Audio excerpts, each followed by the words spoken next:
The Accent on Air begins with a strength finder, 50 years as a priest and one of the first to recover from the coronavirus. Then the Accent on Air talks to priests who began streaming Mass to stay connected. The number of views may surprise you. A Pittsburgh radio host wants you to turn up the volume for an important message. Plus, Bishop Malesic and the plan to reopen churches. The Accent on Air starts right now.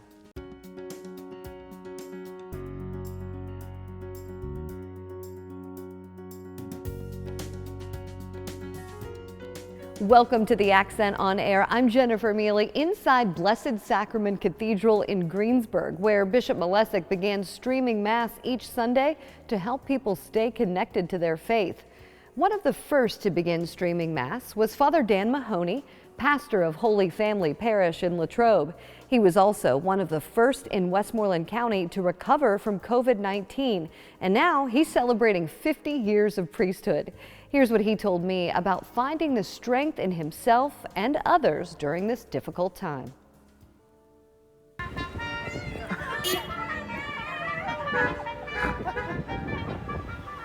Father Dan Mahoney was overwhelmed by the line of cars outside his rectory. Hundreds of well-wishers driving by to celebrate his 50th anniversary of priestly ordination. His staff and parishioners did not want the COVID-19 crisis to stop the celebration, so they sent out more than 600 emails and contacted the local paper to make sure everyone knew. Everyone but Father Mahoney. He has a lot to celebrate this year. 50 years as a priest and one of the first in Westmoreland County to recover from coronavirus. We were taping Mass, and I went along. I did everything, got up to the Holy, Holy, Holy, and I felt myself really just like getting really dizzy. Next thing I was on the floor. 2 months later, Father Mahoney is back to streaming Mass. It's still unknown how he contracted the virus, which stormed his immune system, confining him to bed for weeks with no appetite or energy. He remembers being so weak that even praying was difficult. You just got to do it anyway. You got to ask the Lord's help and His strength so you can, get over this and get well and be the person that God wants you to be.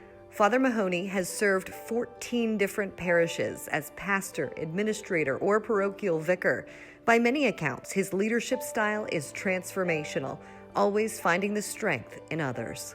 So what we're doing now, of course, is divine renovation, which is kind of helps you to set up, I call it a platform, to build your ministry around, which is really trying to hand as much of the work as well as the leadership over to the laity, because they're the ones who are going to be here next year and the year after that. If it all revolves around me and my particular gifts and my personality, it means when I leave, it all falls apart. Father Mahoney was ordained to the priesthood May 9th, 1970. Today, he thanks God for all of the people along the way who helped him to find his own strengths.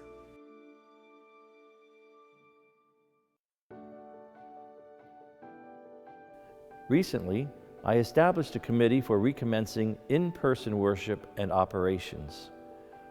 This group of clergy and lay leaders was tasked with determining guidelines and a timeline for reopening our church buildings for prayer and worship. Their workload has been enormous.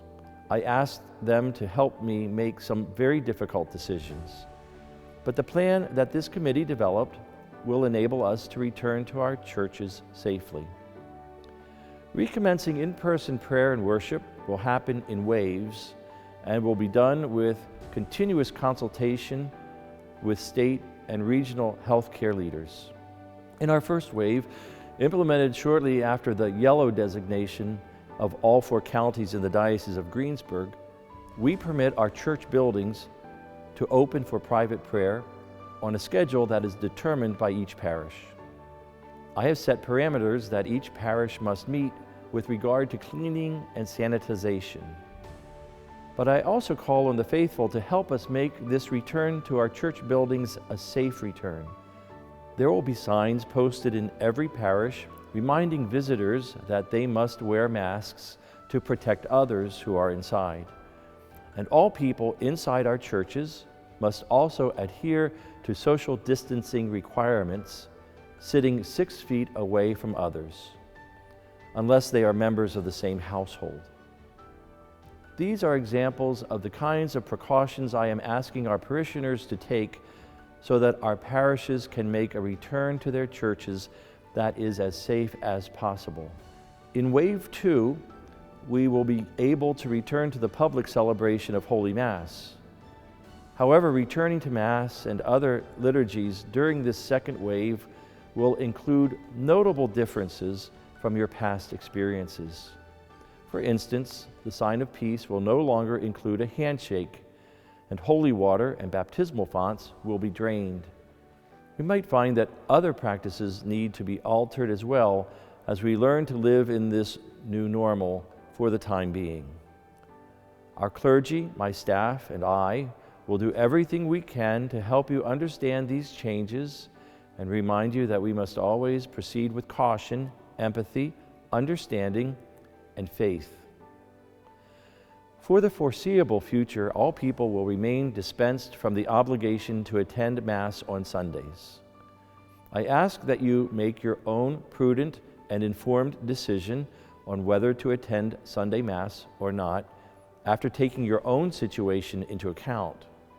You should especially use this dispensation from the obligation to attend Mass at this time if you are elderly or have a medical condition that puts you at a greater risk for serious complications from this disease. Consider also whether you come into routine contact with others who are at increased risk. You do not need to risk passing this disease on to someone you know is vulnerable. Know that you can still stay connected with your faith at home by watching streamed liturgies, using daily devotions such as the Rosary, and praying in any manner that lifts your heart and mind to God. I promise to continue to communicate with you regularly and to continue to serve the diocese with the help of your prayers. I've said it before, I will say it again. I am blessed to be the bishop of our diocese. Thank you for your faithfulness to our Lord. May God bless you and those you love. By the numbers, the level of electronic connectivity between the church and parishioners is really impressive. 75% of parishes are now communicating to their parishioners via email. Nearly half began streaming Mass after our churches closed, and each week those pastors reached nearly 100,000 viewers. That's about 3 times as many people who actually attended Mass prior to the pandemic. Nearly 80% of parishes are now using social media. That's a 25% increase from last year. John Zilka spoke with some of the pastors who took the dive into digital. I'm John Zilka with a story about priests in the Diocese of Greensburg who are diving into digital to stay connected to their parishioners. Monsignor Kulik, I'll start with you. You did not post to social or digital media before the coronavirus outbreak. Now you stream daily to YouTube. What was your motivation for that? Well, John, we knew that it was imperative that we would need to have some kind of connectivity with our parishioners. And certainly if we could not have that connectivity by the traditional means, that we needed to avail ourselves to the opportunities that were there with technology. Father Klimko, you've also decided to stream Mass. Can you tell us why you made that decision? Being pastor of 4 parishes in Uniontown, St. John, St. Joseph, St. Mary's, and St. Therese, and not having Mass and not having the people come was a great concern. And that's why we decided to stream our Masses on the weekends so that the people can participate. Father Morelli, you've been streaming to Facebook and YouTube even before the stay-at-home order went in place. Some days you have about 2,000 people watching you online. When I first saw that, I was really very surprised. And live streaming the Masses was never really about attracting the numbers. But it really was about providing that service, because I knew not every parish would be able to provide live stream Masses, especially not at the very beginning. Father Saikon, I know St. Barbara has been involved in social media for quite some time. What kind of feedback have you been getting? You know, the most common comments we hear from individuals is how much they appreciate a familiar face, a familiar voice, and a familiar place. That there are a lot of online options. Now, Father Efren, you're not only streaming Mass, but you also stream Gospel Reflections. Why don't you tell us why you think it's important for the church to be involved in social media? Because we need to go where the parishioners are, and we are giving them the signal, positive signal, that our church is not outdated, and still we mean business in proclaiming the word. Do you foresee parishes continuing to stream online even after the church is reopened? I do. I really do. And I can tell you here at St. James, and I'm sure in other parishes across the diocese, and what we have seen here is that it is a powerful form of communication and evangelization.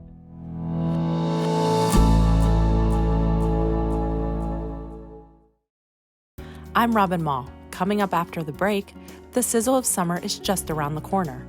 Where plans stand to revive parish fundraisers.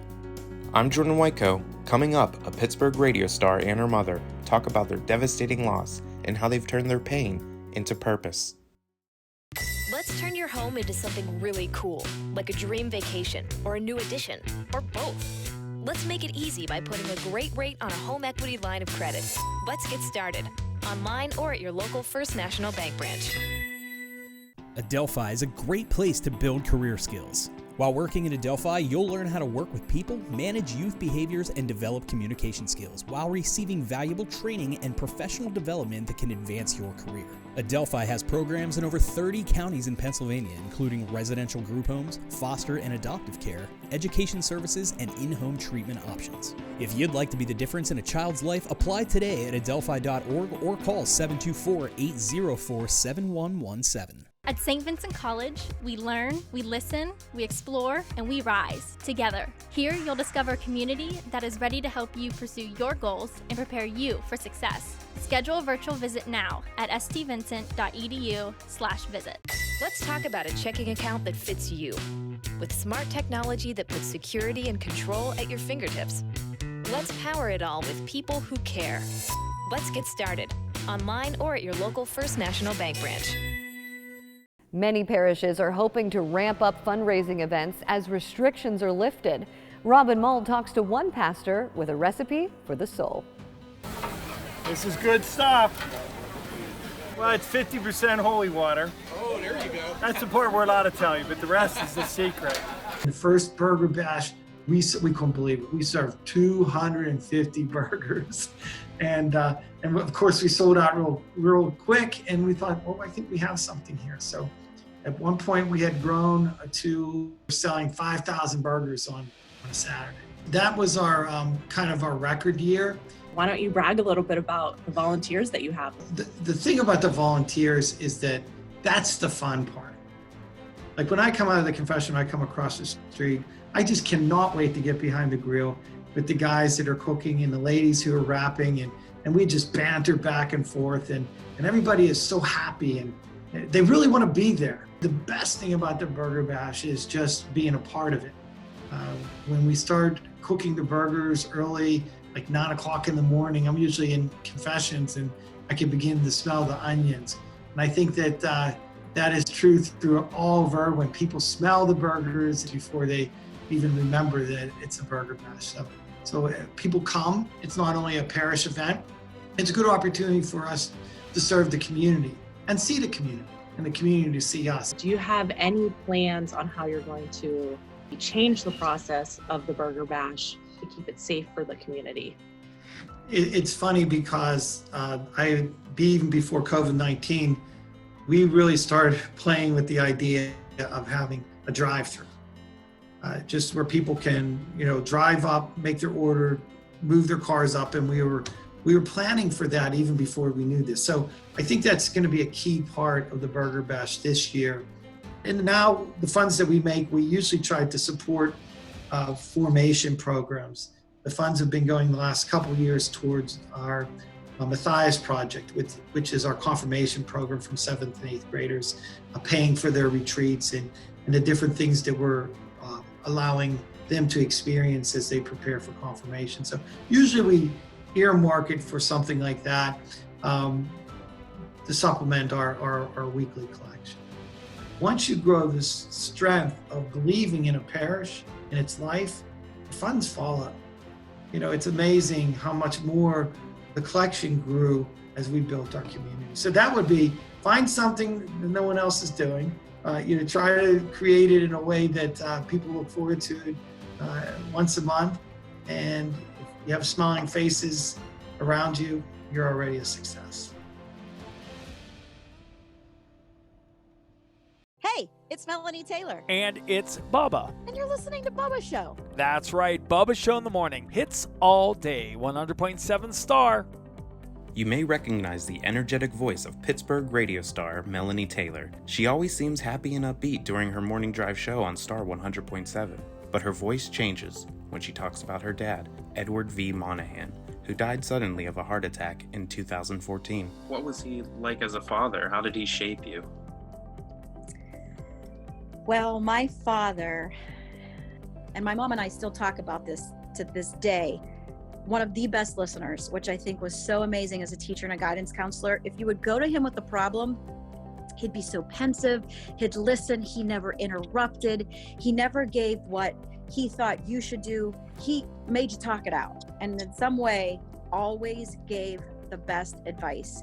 Her mother, Virginia Monahan, a parishioner at Epiphany of Our Lord Parish in Monessen, says that faith has helped her cope with losing the love of her life. He passed away on a Saturday in August, and the next morning Melanie and I didn't miss Mass, although we were devastated and wrecked. We sat in the back, we bawled our eyes out the whole Mass. Why was it important to you to go that very next day to church? We never miss Mass. We attend Mass weekly, and sometimes I do daily. I was just so devastated. We felt we needed to go that day to ask God for some guidance. And through God's guidance, they decided to start the Edward V. Monahan Charitable Youth Foundation, which provides educational and recreational opportunities to children who may otherwise not be able to afford it. I think because of what a good person he was, I just didn't want that to be over. You know, he left us on this earth, and nobody will be able to experience his goodness and his compassion.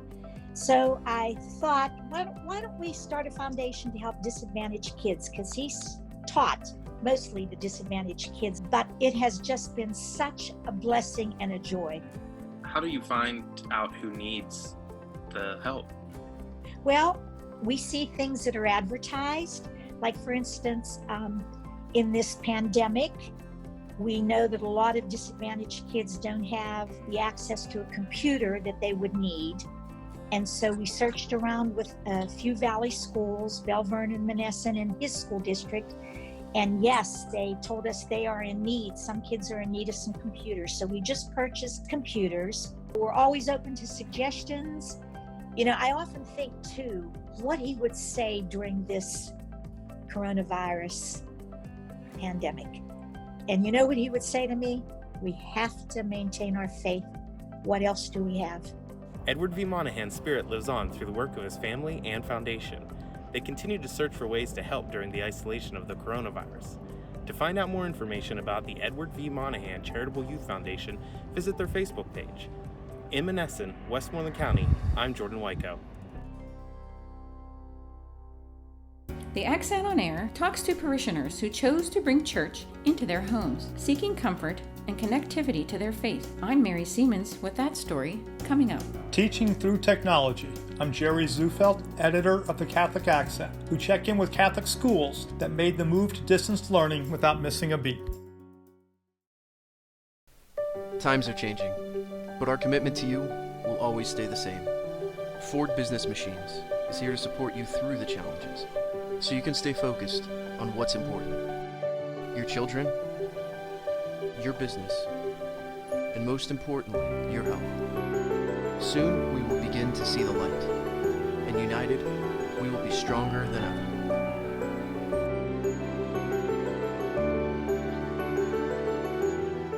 The Stony Brook Foundation provides a variety of equine services to individuals who may have cognitive, emotional, physical disabilities, PTSD, and other challenges in their lives. We are a PATH International Premier accredited facility in southwestern Pennsylvania, providing nearly 1,500 therapeutic writing lessons annually. With the help of our donors, fundraisers, and grants, we are able to keep lessons affordable. To apply today or learn more, visit thestonybrookfoundation.org. At St. Vincent College, we learn, we listen, we explore, and we rise together. Here, you'll discover a community that is ready to help you pursue your goals and prepare you for success. Schedule a virtual visit now at stvincent.edu/visit.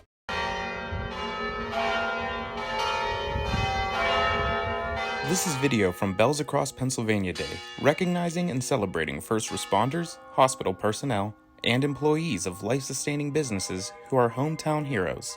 The bells rang for 3 minutes on May 3rd at dozens of parishes in our diocese as well.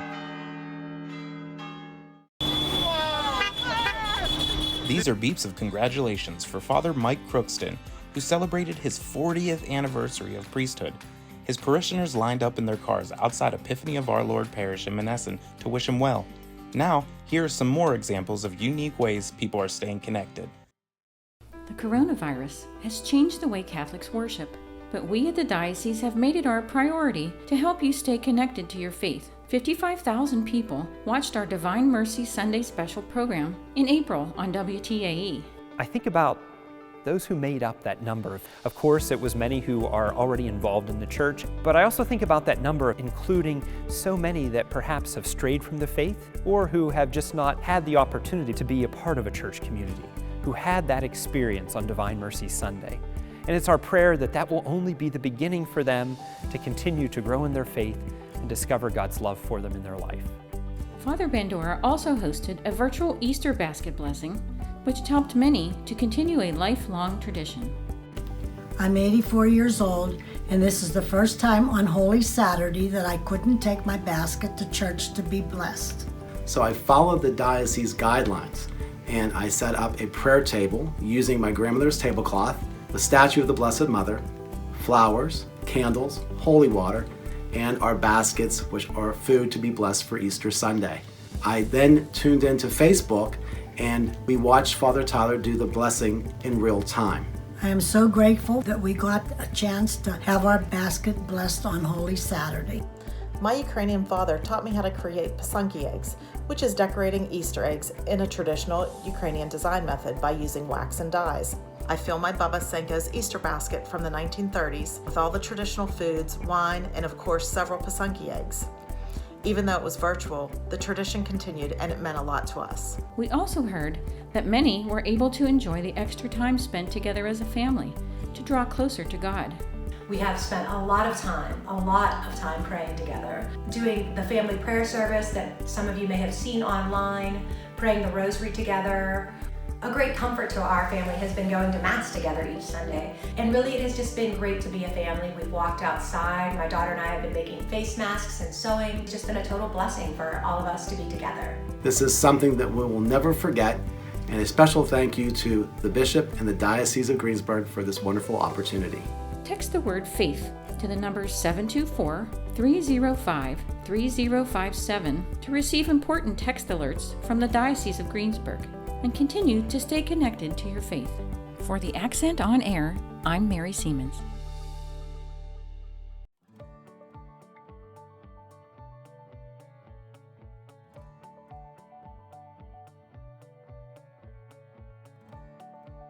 It was a very difficult and trying time initially, but I have to tell you, the teachers worked tirelessly the weekend before the potential closure to make sure that everything was in place so that they could get started as quickly as possible.